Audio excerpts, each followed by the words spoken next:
The Radio Wammo Breakfast. John Henderson's film review. Thanks to Rialto.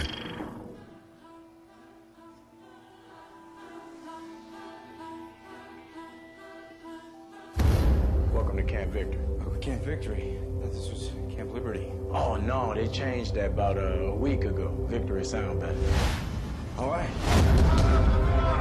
So what do you got? The car has been parked illegally. The suspension is sagging. There's definitely something heavy in the trunk. Interesting. What's he doing?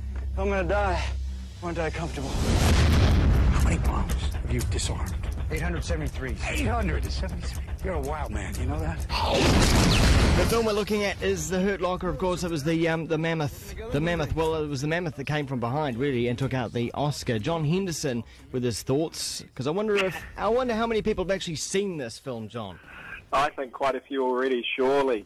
Well, I don't know. Even with its winning the Oscar, I don't know if that many people have actually got because it hasn't had the big marketing behind it. Well, that really surprises me because when I went along, I'd already heard some hype about it from the boys overseas, and yeah, I heard it was a movie about Iraq, and I was thinking, oh, okay, well, let's check it out, and it is really good. Not quite what I was expecting, but really good nonetheless. What's it about?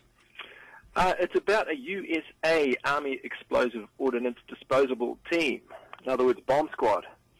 Now, these guys work for Bravo Company. There's 3 of them. And their job as a team is to dispose of roadside bombs that have been set in place by Iraqi insurgents. I don't know why anyone would want to do this.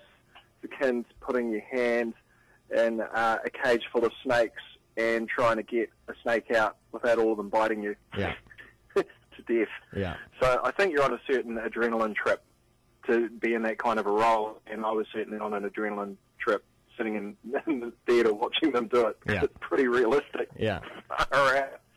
Madness. So opening shots are really good. They've got a little robot that they send in to check a lot of these bombs out. The idea being, of course, that if the robot gets blown to bits, well, no worries, you can build another robot. But if you get blown to bits, well, that's it. Good night. Game over. So the footage of this robot is really surreal because it's zipping along the camera on the robot is about 6-7 inches above the ground. So it's cruising along and you're seeing all this sort of Iraqi sand, not really sure what it is all about until it pans out and you see, oh, okay, it's this robot thing that's going over to what could be a bomb, which of course turns out to be a bomb. Yeah. And then the robot breaks, and so one of the guys has to suit up in this sort of Kevlar vest, man on the moon outfit, and walk in to actually plant some charges so they can detonate this bomb safely. So it goes. It's pretty good. So, but one of the chaps turns out to be a bit of a maverick, doesn't he? Oh, yeah, well, that's the replacement, the FNG. Which I won't say what that stands for in Army slang, but let's just say it's the flippin' new guy. Right. Yeah, Staff Sergeant William James, played by Jeremy Renner. The reason he comes into the scene is because the previous Staff Sergeant does get blown to bits. And he's got a completely different attitude to the previous Staff Sergeant. He actually starts rubbing his team up the wrong way because he's so gung-ho. He's just, going, okay, let's, the bomb over there, let's send in the robot. No, go in. What? There's no point. You don't need to. We can just send the robot in. No, I'll go in. It's fine. And they can't work him out. And I have to say, during the film, I couldn't really work him out either. What was the most outstanding thing for you? Was it the gritty portrayal of soldiers in Iraq? Well, I have to say we've all seen a fair few war movies over the last couple of years. Yeah. And the handheld camera, washed out cinematography, grainy pictures. Yeah. That we're seeing in a lot of those films. It's the same again in this one. Okay. So it didn't feel too new to you in that respect. It didn't feel... No, but it felt familiar. Yeah. It was kind of like, so it wasn't so much that grabbed me about this film. It was just the fact, the idea of, okay, they only have something like 39 days until the next rotation, which is, 39 more days we go out and dismantle bombs, and then we get to move out of Bravo Company. Yeah. 39 more days we stay alive, and then we can call it a day. Did it bother you at all about this film that the Americans were portrayed as, kind of the gung-ho kind of cavalier sort of characters, and the Iraqis were portrayed as dangerous all the time. It didn't bother me that much because I actually thought the Iraqis were portrayed as just wanting to get on with their lives. There's quite a classic scene where Wild Man James, he's actually losing the plot.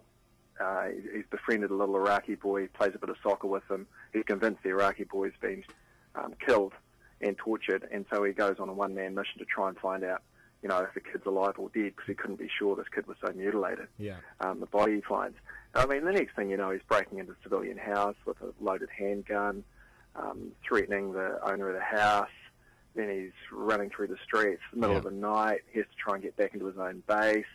He almost gets shot in the process. What got me on this film was the fact that it's just so disturbing. I don't know how anyone mentally could do this job, and he's falling apart at the seams. I mean, he gets rotated back after the 39 days without blowing the plot too much. He does make it through. A lot of other guys don't, and he's in a supermarket in suburban America. Yeah, That. What the heck? This guy's like a loaded head. He's ringing. Yeah, and then he's got to go back to normal life. Yeah, which is the case for all soldiers from all wars, really. That this whole odd thing where you're in one environment that's hostile, and you're supposed to be this killing machine, and then suddenly you're meant to be the family man again. It must be hard. To tell you what, I really like this film, but I think I would have liked it more had I not been spoilt a little bit by watching a TV series called Generation Kill, which is from the writers of The Wire, and it follows the Rolling Stones journalist that was embedded with a Ford company that went into Iraq with the big major invasion, and it was a 7-part TV series that I'm not sure if it's screened here yet, but it's a couple of years old now, but it was an absolutely horrific, gritty sort of portrayal, and it also kind of showed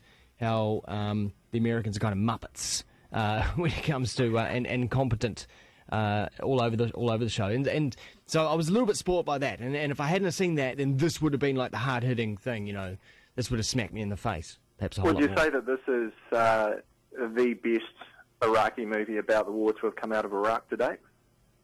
To hit the big screen? I think that I've seen, I'm sure. I mean, I don't know if there are others, but isn't there another one at the moment about the chaps who went and searched for WMDs, and then in the process of doing it, just found out that there was this big conspiracy going on with the American side, and this was all crap, and the war was wrong. And the Green Zone.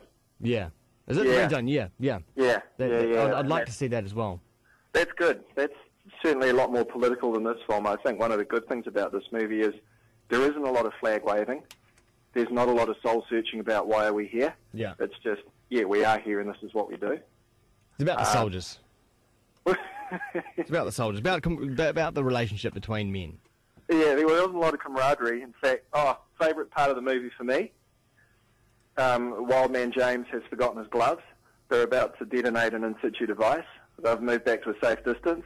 He goes, I forgot my gloves, had to go and get them. Yeah. And his two buddies are standing there beside the detonator. Yeah.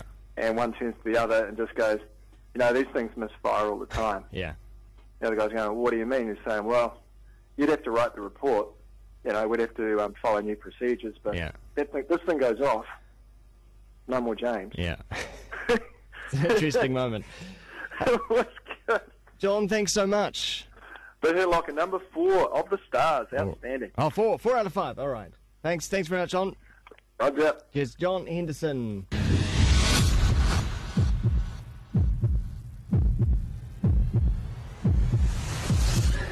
And you deal with it.